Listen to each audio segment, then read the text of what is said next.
I had just requested a simple glass of water, and my daughter snapped back at me. "We are not your servants," she said, right to my face.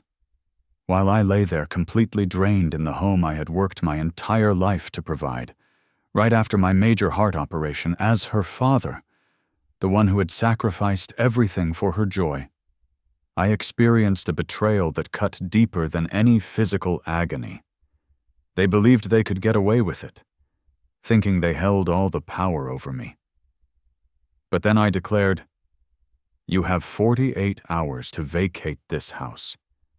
You will not believe what unfolded next. Before we proceed, please subscribe to the channel and share in the comments where you are tuning in from. Could you fetch me a glass of water? Those words escaped my lips before I even sank into the armchair.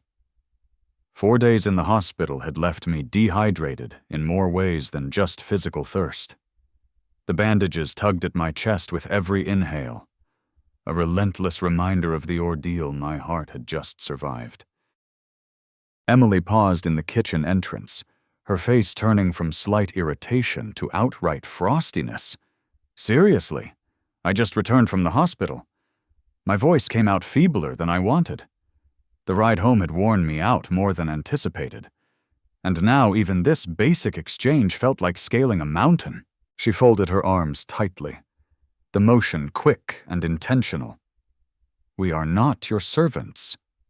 Those words struck harder than any slap. I gazed at my daughter, hunting for any remnant of the child who once picked wildflowers for me from the backyard. There was none. Her expression was the same one she might give a beggar on the street asking for coins. I spent 4 days in the hospital following heart surgery. Each phrase was spoken with deliberate care, as if rushing might rip something loose inside me.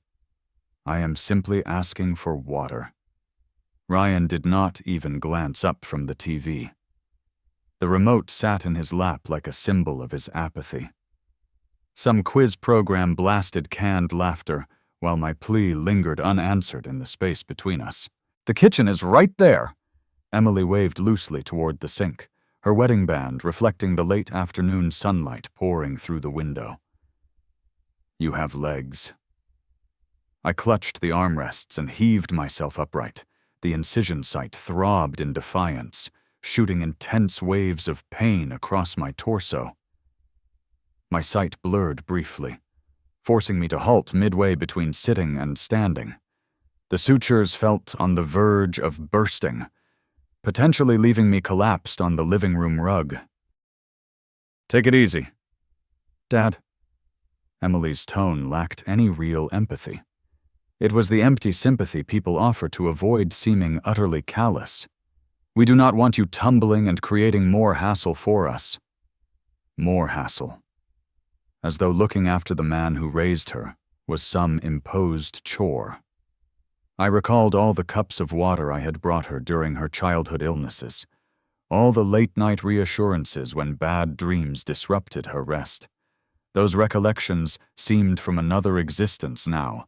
My knees trembled as I took that initial step to the kitchen. Each motion triggered spikes through my body, but I would not sit again. Not at this moment. Not when the reality was dawning on me like ink spreading on blank paper. "This is absurd," Ryan finally chimed in, eyes glued to the screen, pretending like he is on death's door or something. It was just a minor heart fix. Minor fix. I had coded 3 times during the procedure, but evidently that counted as trivial in their eyes. The doctor had detailed the risks, the narrow escapes, the wonder that I was even mobile. None of it appeared to sink in with the 2 who should have cared the most. The kitchen seemed leagues away, rather than mere feet across the room. Every stride was a bargain between my determination and my body's constraints. Behind me, I caught Emily's frustrated exhale, the type she saved for rush hour or endless checkout queues. "Next thing, he will expect us to prepare his dinners too," she grumbled to Ryan. "Do not plant that idea." Ryan's laugh was hollow, devoid of true amusement. I made it to the counter and braced against its cool edge. The stable surface grounded me as I absorbed what I had overheard. These were not fleeting irritations or pressure-fueled remarks. This revealed their true selves when they assumed I was out of earshot. Or perhaps they just did not care if I heard. The cup shook in my grasp as I drew water from the faucet. It had never tasted so acrid, though it was plain tap water from the same source I had used for 25 years. Everything remained identical, yet nothing would ever feel the same. When I pivoted, they both eyed me with looks blending impatience and thinly veiled revulsion. My own daughter regarded me as if I were an inconvenient intruder who had stumbled into her domain unbidden. The cup weighed heavy in my hand, not from its mass, but from the burden of realization sinking into my core like a chill in winter. I had constructed this home myself, funded their schooling, their marriage ceremony, their vehicle loans. I had given them all I possessed, and they could not even offer me water post-heart surgery. I returned to my seat gradually, purposefully, not solely because the discomfort required it, though it did, but because I required moments to reflect, to strategize, to resolve what sort of person I would become for my remaining time. The late afternoon rays angled lower through the panes, throwing extended shadows over the space. Somewhere amid those shadows, a plan was forming. Something that would force them to grasp precisely what they had forfeited when they deemed me unworthy of simple decency. I eased back into my chair and sipped more water. It retained its bitterness. But now a hint of something else mingled in, something perilously akin to contentment. They had no clue what lay ahead. Making my way to the bedroom resembled traversing a wasteland. Each footfall echoed shocks through my chest, underscoring that my body was still mending. Even as my delusions had fully crumbled, the corridor appeared elongated beyond normal. Family pictures on the walls observed me with countenances that abruptly felt alien. I shut the door and rested against it briefly. The bedroom had forever been my haven, where my late wife Rebecca and I had exchanged our aspirations and schemes.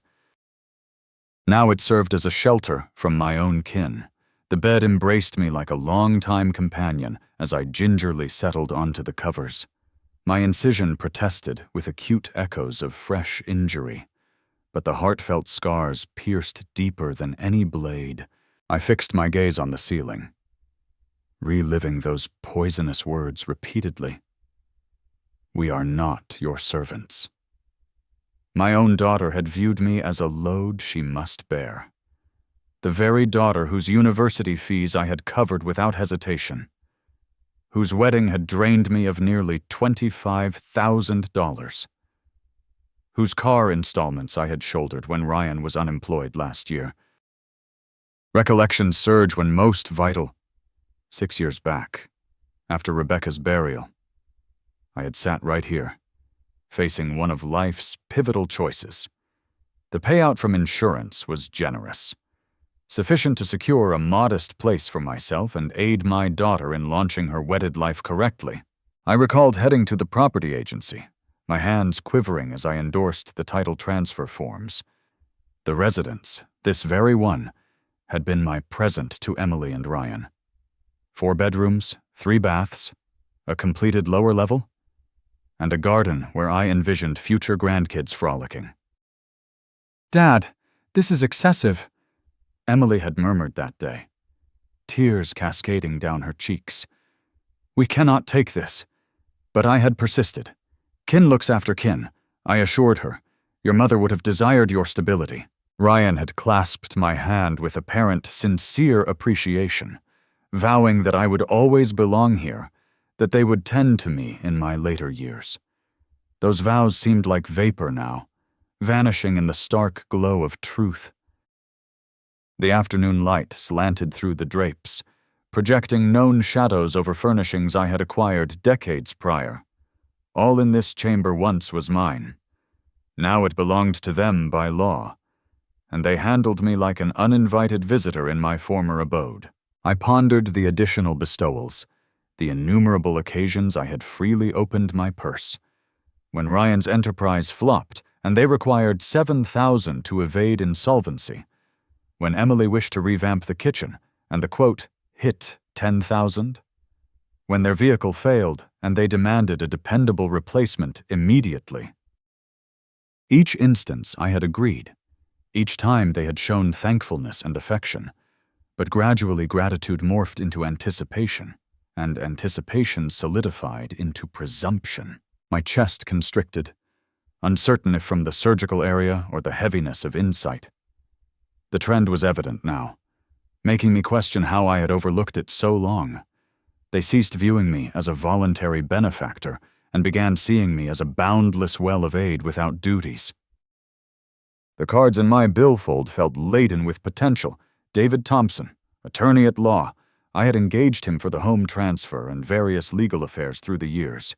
A reliable fellow who grasped family interactions and fiscal strategy. Rising took exertion, but the resolve was building in my thoughts like clouds amassing on a bright day. I extended for the bedside table holding my contact list, my digits moving with greater intent than in recent days.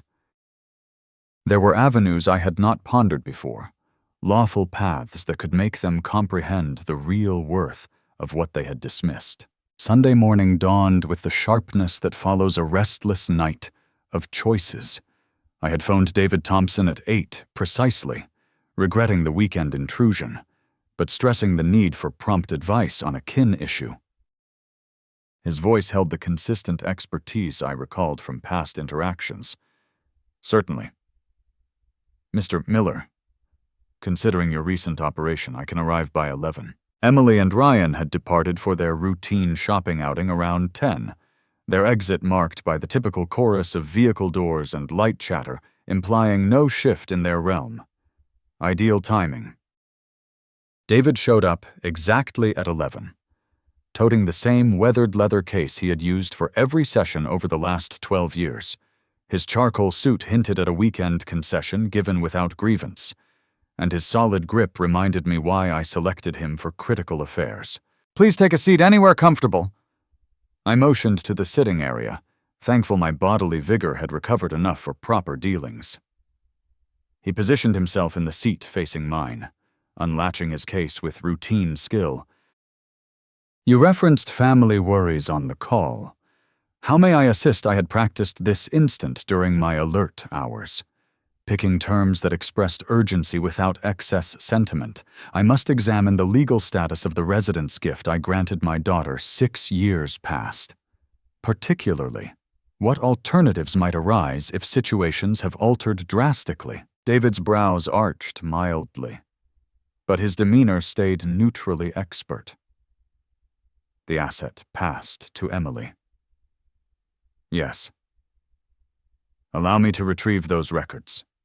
Papers shuffled as he laid them on the coffee table. The title shift, gift records, tax documents, all the forms that had appeared so simple when guided by affection and liberality. Now they seemed altered, like charts to unknown lands. The home is entirely yours. Mr. Miller. His statement halted my reflections. Pardon me. In legal terms, you hold complete ownership privileges. David's finger followed a particular clause in the title paper. The shift was arranged as a provisional gift with return stipulations.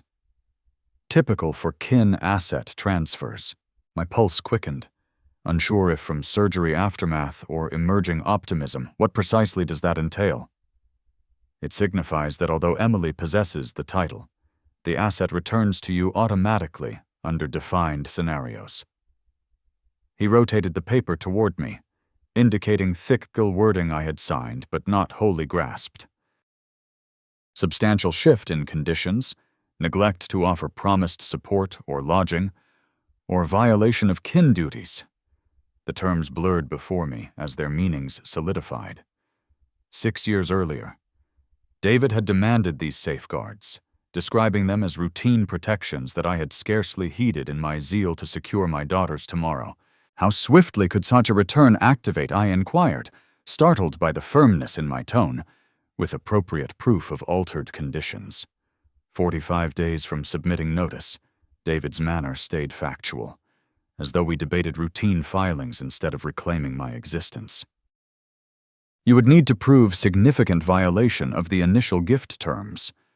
I considered the prior day's clash, months of growing presumptuous conduct, becoming an outsider in my dwelling. Significant violation felt understated.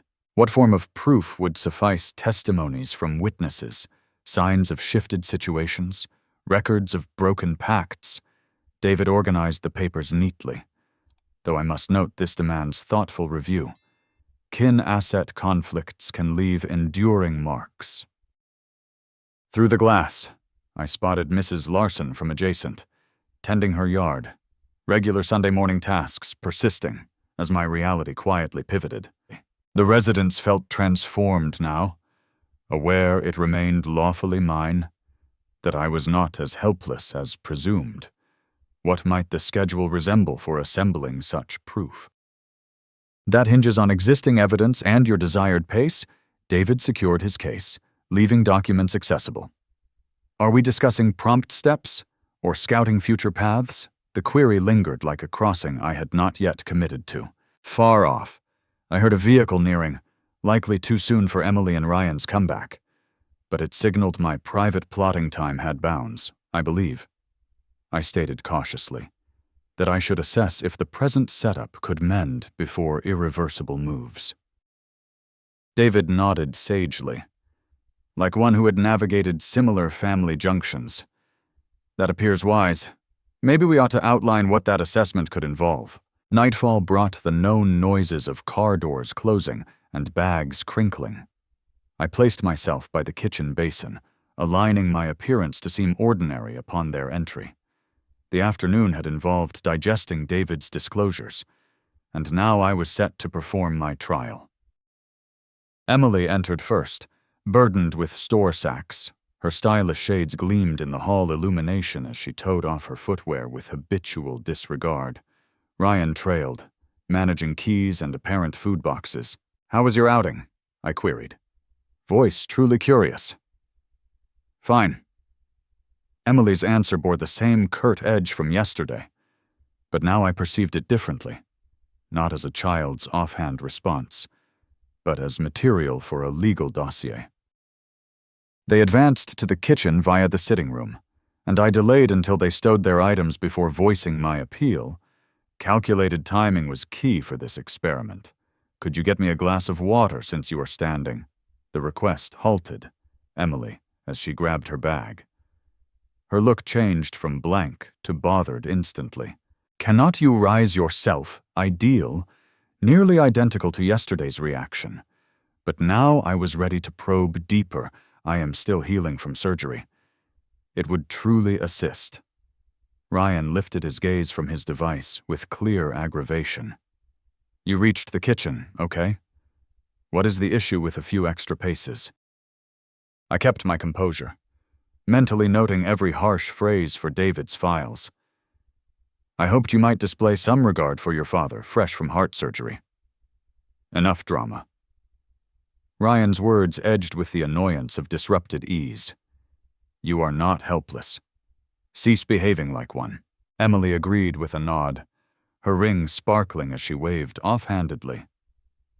"Seriously, Dad, you cannot anticipate us serving you constantly just for a health fix."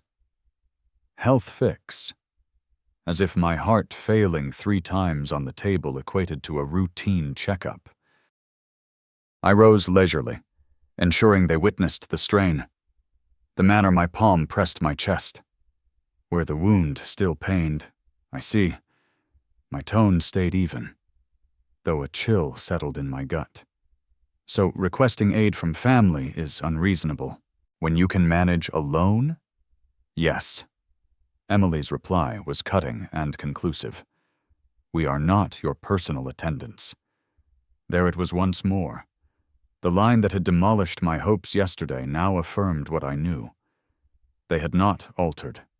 If anything, they appeared more at ease with their harshness, as if the prior clash had licensed them to drop pretenses.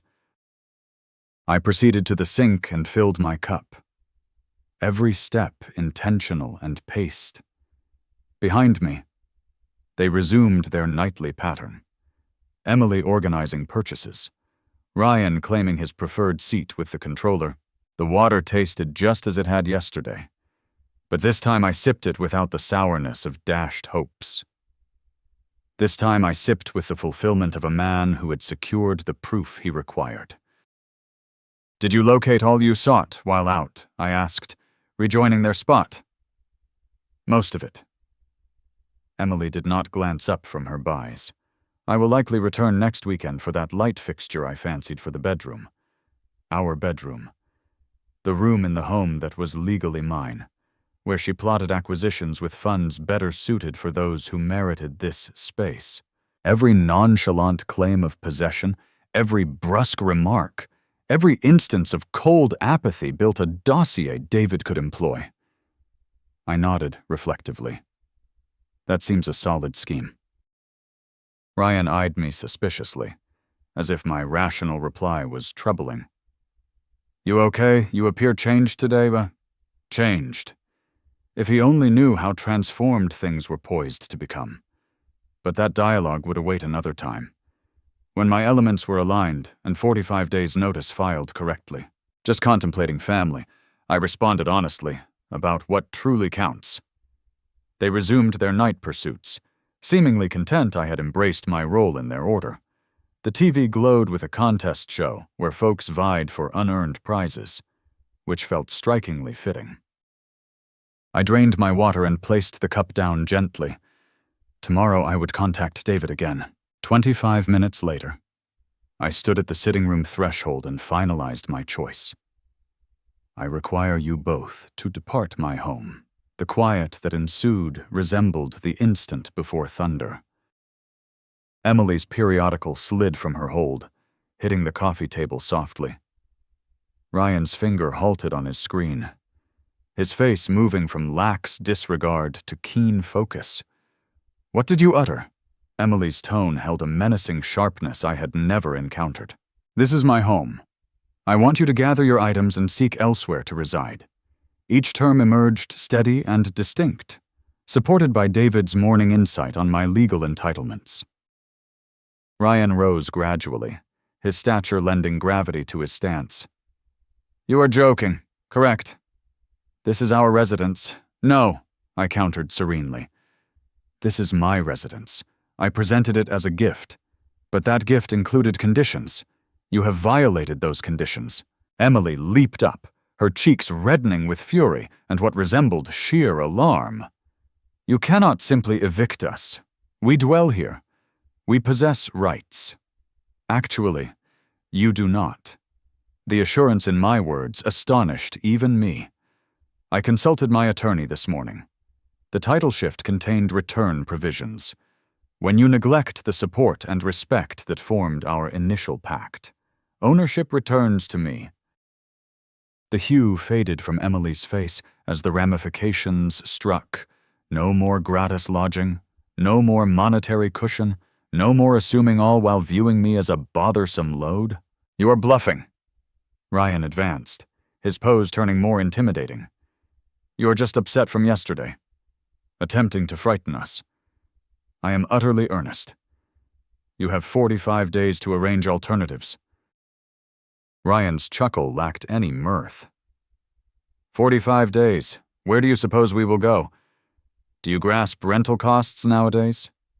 That is no longer my worry. I stayed upright, though the incision in my chest began aching from the strain. You clarified yesterday and today that aiding your healing father is excessive bother. So I am lifting that load from your existence. Emily interposed, her voice escalating with urgency. "Dad, please. We can resolve this. Perhaps we had a rough day, but we can improve. It is too late for that talk." "You are staying put." Ryan's yell reverberated off the walls as he blocked the exit. "This is ludicrous. You cannot barge in issuing threats and orders like you control the place. I do control the place." The declaration lingered like an unrevocable dare. I observed as astonishment morphed into something far riskier on their faces. This deviated from any scenario they had envisioned. Emily seized my arm, her nails pressing firmer than needed. You must sit and consider this logically. You are not reasoning clearly post-surgery. My reasoning is crystal. I attempted to maneuver past her, but Ryan obstructed again. Where are you heading? His words bore the clear menace of bodily clash. To my bedroom to phone my attorney. No, you are not. Ryan delved into my pocket and snatched my mobile before I reacted. You will sit, and we will discuss this maturely. My heart surged, dispatching sharp alerts through my chest that my form was unprepared for such pressure. Return my phone. When you begin sensible talk. Emily flanked my other side, and I realized with rising dread they were synchronizing to dominate my actions. This is mad. You cannot what Ryan cut in. Cannot shield our kin from your deranged elderly threats. Cannot ensure you avoid regrettable actions. They directed me to the hall. Their hold strong, but not yet hurtful. My post-surgery state had weakened me more than admitted, and resisting both at once exceeded my present strength. You are committing a grave error, I cautioned as they maneuvered me toward my bedroom. The sole error, Emily stated, opening the bedroom door is allowing you to get so riled over naught. They ushered me in, and Ryan stowed my phone with a smug look of problem resolution. We will converse tomorrow once you have settled, Emily declared. The door shut firmly, trailed by the distinct noise of the lock engaging externally.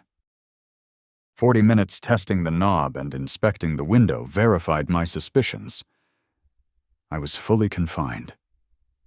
The lock remained solid, and the window, though operable, dropped to a 12-foot plunge onto pavement. My healing status rendered such flight impossible, even if panic might have urged otherwise. But the window provided another opportunity. Matthew Hayes was in his rear yard, winding a hose as dusk deepened into suburban evening glow. I had known Matthew for 4 years, since his relocation next door. A respectable guy who maintained his grounds tidy and always greeted at the post box. Widening the window, I aligned where he could spot me. Matthew, assist me. His head jerked up, scanning for the voice origin. When his gaze met mine at the window, his face shifted from puzzlement to worry swiftly. Alexander, what is amiss? He released the hose and approached the boundary fence. I need you to summon the authorities. The request sounded odd from my lips, but the circumstance had surpassed mere kin quarrels. My daughter and her spouse have imprisoned me in this chamber and seized my phone. Matthew's expression became a blend of shock and incredulity, indicating he grappled with data outside typical neighbor woes. Are you injured? Need medical aid? No medical, just authorities. I am recovering from heart surgery, and they exploit that to restrain me bodily. I maintained steady speech, knowing frenzy would hinder effective response. He was already grasping his mobile. Hold tight. Alexander, calling now. Relief surged as I observed him dial. This was succeeding. Assistance was en route. 911. What is your emergency? I overheard the operator clearly via his speaker. I require police at... Matthew glanced up inquiringly. 4715 Oak Avenue, I shouted down. Inform them it is a kin dispute with illegal detention of a senior man. Matthew relayed the details. Appending info on my health state and the secured door, the operator posed follow-ups, and Matthew sought my input on immediate peril and duration. Officers are en route, the operator stated at last. Arrival in 9 to 12 minutes. Matthew concluded the call and gazed up. They are coming. Alexander, want me to remain here till they arrive? Yes, please. And Matthew, thank you. I realize this is odd. No concern. His tone held the resolve of commitment followed through. Anything else to convey to the officers? Through the door. Muffled talk from the sitting room. Emily and Ryan conversed. Words indistinct. They sounded composed, likely plotting next or awaiting my sense return. Tell them this concerns a property conflict. I said precisely. My daughter and spouse aim to block my legal homeowner rights, Matthew affirmed, taking it gravely. Understood. Property conflict? Illegal detention? Senior with recent heart surgery. A vehicle rumble echoed afar, though premature for police. Still, my pulse rose in expectation. This ordeal was shifting favorably. I see a patrol car entering Oak, Matthew proclaimed. Footsteps hurried along the hall to my door. The lock disengaged, and Emily emerged with a worried facade worthy of accolades. Dad, are you all right? You seem distressed. Her words mixed concern and bewilderment flawlessly, as if discovering me in health crisis rather than behind her locked door. The authorities are here, I stated, bypassing her into the hall. Authorities? Why would they come? Ryan appeared from the sitting room, his face a portrait of perplexed care. Did something occur? Before reply, the bell sounded. Emily grasped my arm, leading me frontward with the tender aid of a dutiful child supporting her frail parent. Let me handle that, she said, revealing two officers, a male and female in their 40s, both with seasoned domestic response poise. Good evening. I am Officer James. This is Officer Sophia. We got a report of family trouble. Must be an error, Emily said. Pitch ideal for confusion. We are enjoying a peaceful night. My father had heart surgery recently, so we are extra cautious with him. I advanced. Officers, I summoned via neighbor since my daughter and spouse confined me in my bedroom and took my phone. Officer Sophia's eyes darted among us, noting postures and placements. Sir, detail tonight's events. They bodily compelled me to my bedroom and locked externally when I demanded they leave my home. Each word deliberate and clear. Emily's hand rose to her chest in mock astonishment. Dad, that is not accurate. You felt woozy and muddled, so we aided you to rest. The door was not locked. You struggled with the knob. The door was locked for sure, I maintained. Ryan neared, aligning supportively by Emily. Mr. Miller has shown confusion post-surgery last week. Anesthesia impacts seniors lingeringly. We try helping, but his claims lack sense. Officer James drew a notepad. Sir, surgery date Tuesday, but I am not muddled. They confined me for ordering them out. Dad is just muddled from anesthesia, Emily said, tone patient for tough medical care. He says odd things daily. We adore him and strive to tend him, but it is tough. Officer Sophia surveyed the sitting room, appearing ordinary. No struggle traces, no confrontation signs from earlier. Mr. Miller, feel secure here, not when they confine rooms and seize phones. We did not seize your phone. Dad, Emily extracted my mobile from her pocket. You left it on the counter. We charged it for you. The lie's smooth execution stunned me. She passed it to Officer James, who inspected briefly before returning. Mr. Miller, taking pain meds post-surgery. Samba, but not muddled or hallucinating. My voice grew frustrated as I saw the unfolding. Officer James eyed his colleague. Ma'am? Other confusion signs from your father? Emily nodded sorrowfully. He insists this is his house and wants us gone. But we reside here. We care for him. This afternoon, he demanded water and upset when we suggested self-help because I had heart surgery. We know, Dad. Ryan's tone gentle, comprehending, but doctor advised light movement aids recovery. We follow medical guidance. Officer Sophia noted as she watched. Mr. Miller, recall what you told neighbor tonight. Yes, since they confined me. He muddled the knob, Emily clarified. Door sticks occasionally, especially for weakened strength. The officers shared a glance revealing the likely end. They viewed a senior healing from major procedure, possibly med-confused, Accusing caring folks seems misunderstanding tied to post-op recovery, Officer James said tactfully. Mr. Miller, if unsafe or need aid, call us. But no crime evidence now? They lingered 10 more minutes, querying basics and noting, but result predetermined from Emily producing phone and blaming surgery confusion. Post officers. House grew eerily still. Emily and Ryan lingered near entrance, faces reverting to prior cold scheming. That was foolish, Ryan said. Tone-threatening, unheard by officers. They confined me again, but now stripped phone to papers. The 100 minutes in that chamber allowed thought, leading to a choice my body might dislike. The window called like an unavoidable test. 12 feet down? For fit. Feasible. But post-heart surgery 6 days. Potentially catastrophic. Yet staying captive in my home seemed worse than fall risk. I opened window fully, eyeing descent, below flower patch with yielding earth over concrete. Minor mercy for desperate.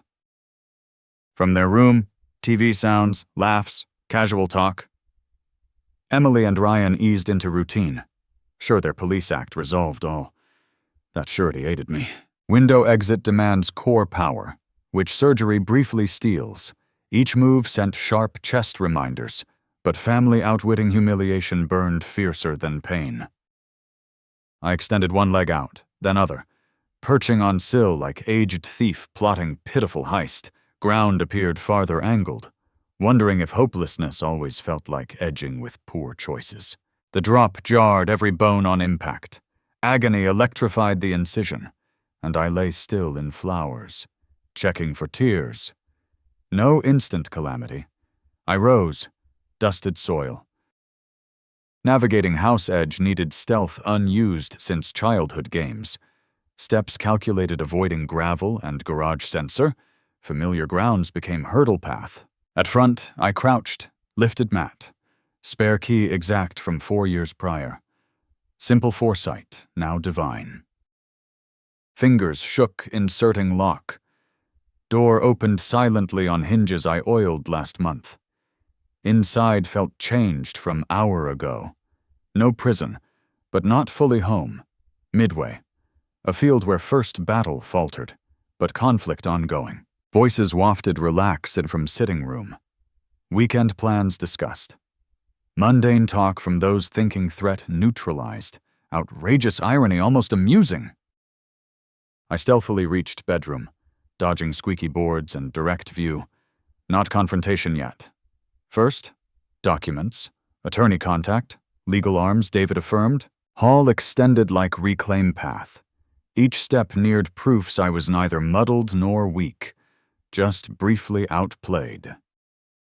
In sitting room lay title details, David's card, morning consultation notes, with tools and fresh movement. Game restarted. New rules, player knowing stakes. They would discover their error. After collecting needs, I returned bedroom.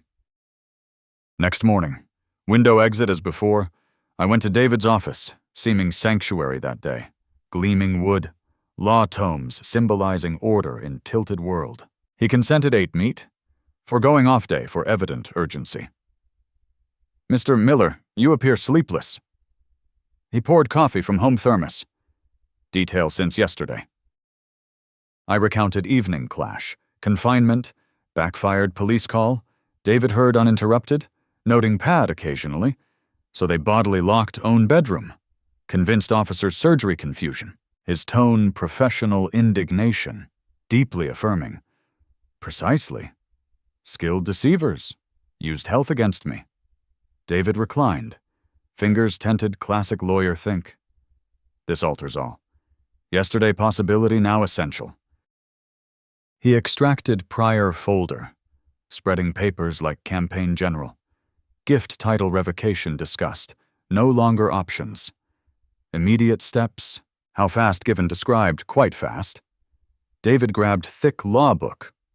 California law clear on gift revoke for ungratefulness when receiver's hostile. Cruel. Fail care conditions. Gift legally revocable. Words melodic.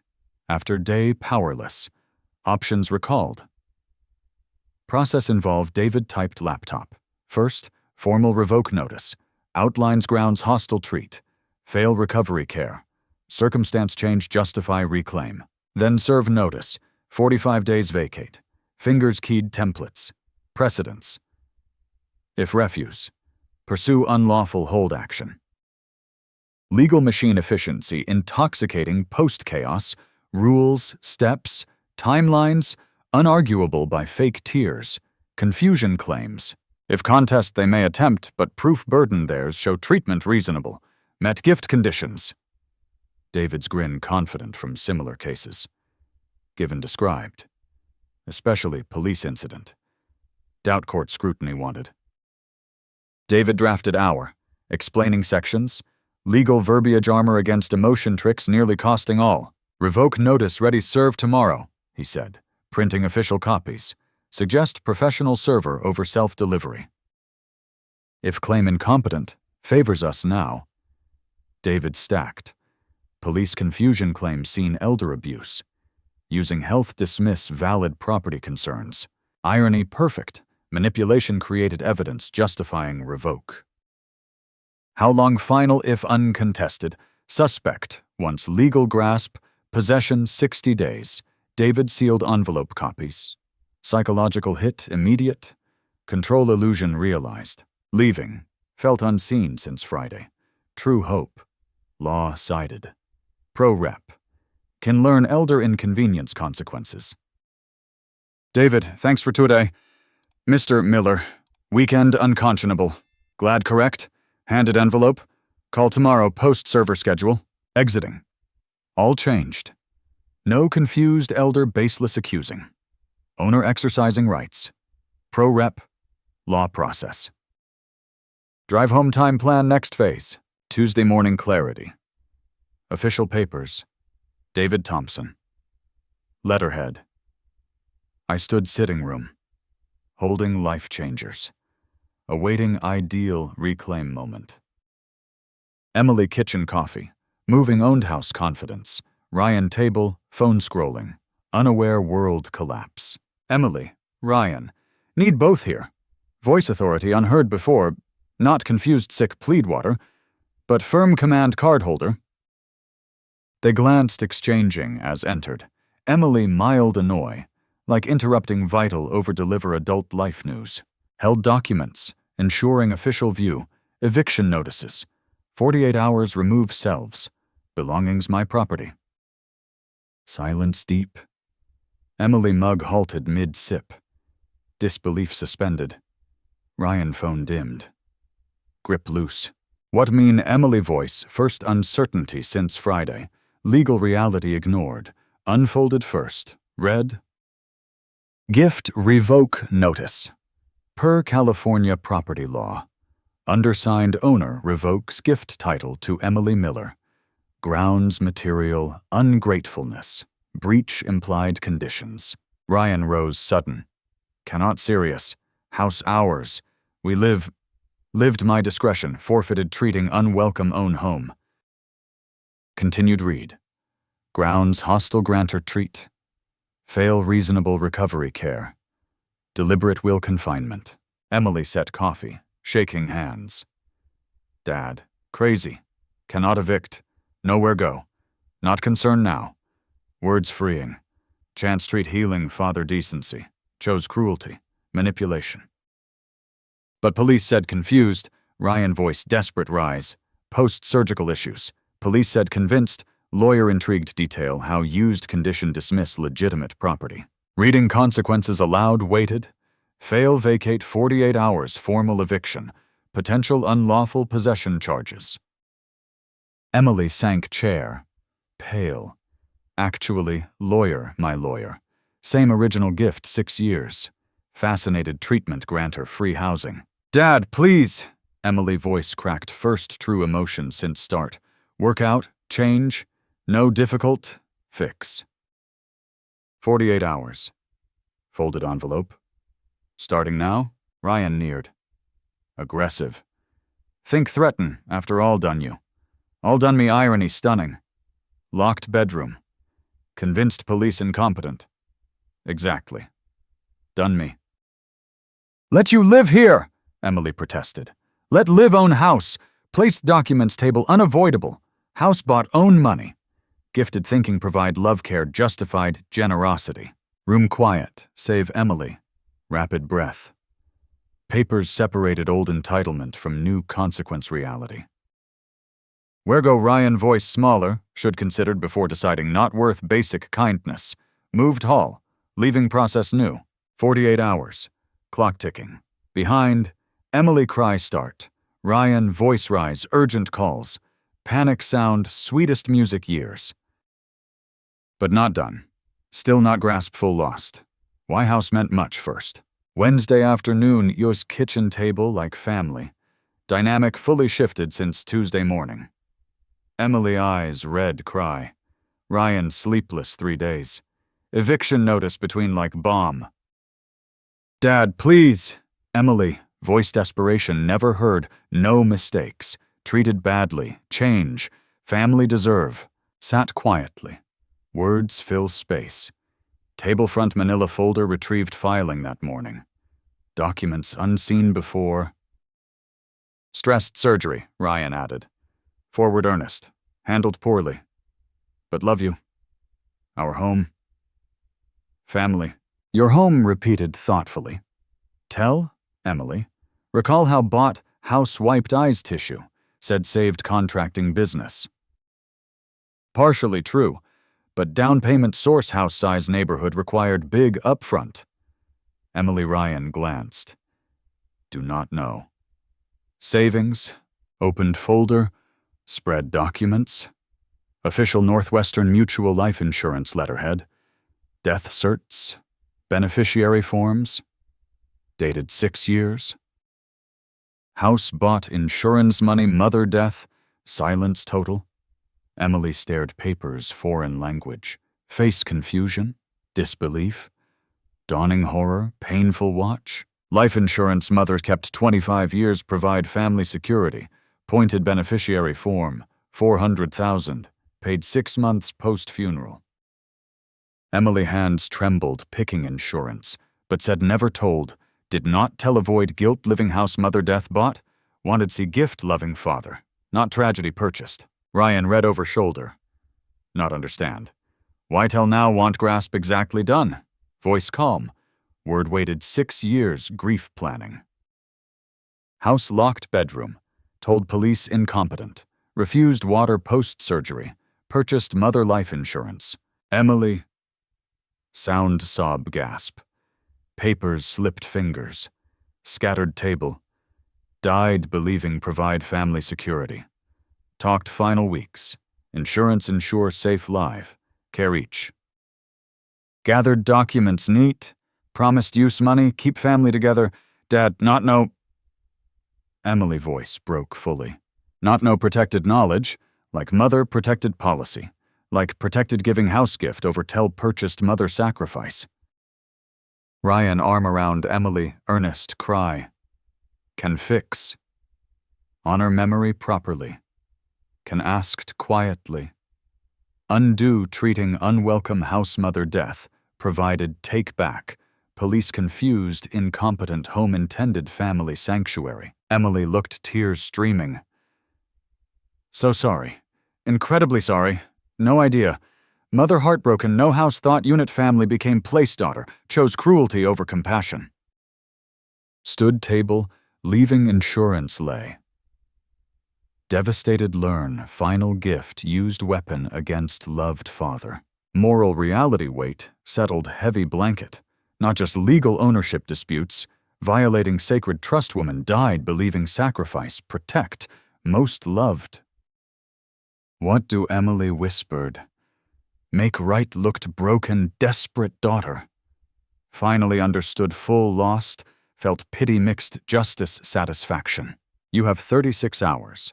Said simply. Friday afternoon, cardboard boxes taped, furniture shifted floors, sat recliner, watching Emily Ryan work quiet efficiency, accepted fate. Past 60 hours transformed, gone arrogance, entitlement, casual cruelty defined relations since surgery, place genuine remorse, hollow exhaustion learned lose everything.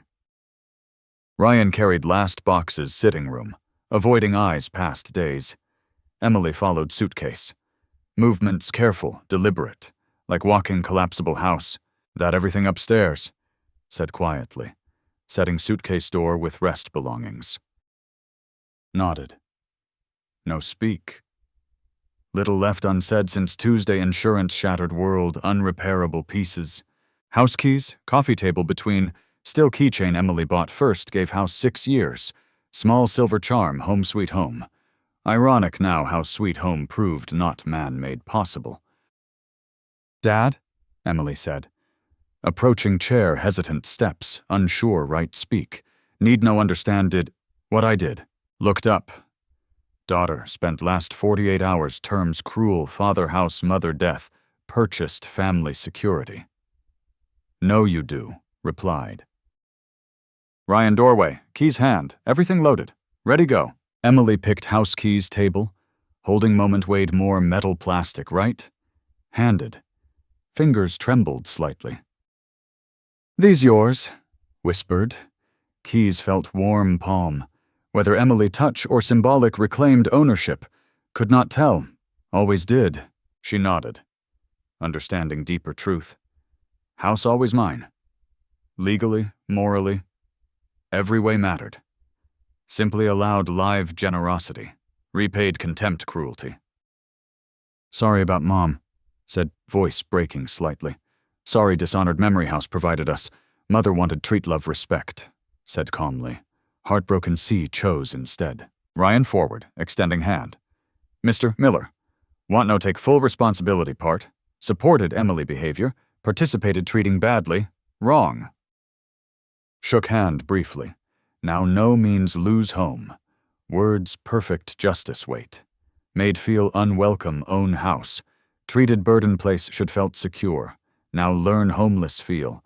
No true place theirs. Walked door together. Emily pausing threshold, look back, final. Ever forgive not, question ask. Replied, question whether remember lesson enough? Treat next kindness should shown me. Door closed, soft finality, click. Through window, watched load remaining car. Drive away property, never their home again. Silence settled house comfortable blanket. First time nearly week. Alone, own home, without family tension weight or threat treated unwelcome own domain. Looked keys hand, then insurance papers scattered coffee table.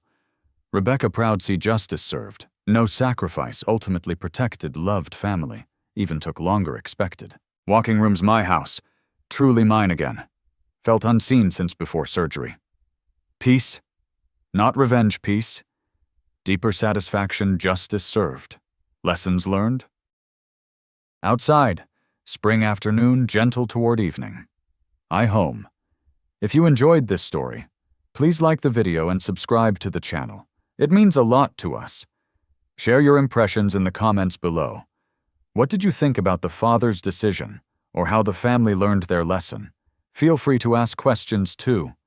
We love exchanging ideas and interacting with you all. Your thoughts help build our community. For the next story, just click the box on the left. Thank you so much for watching. We appreciate every moment you spend with us.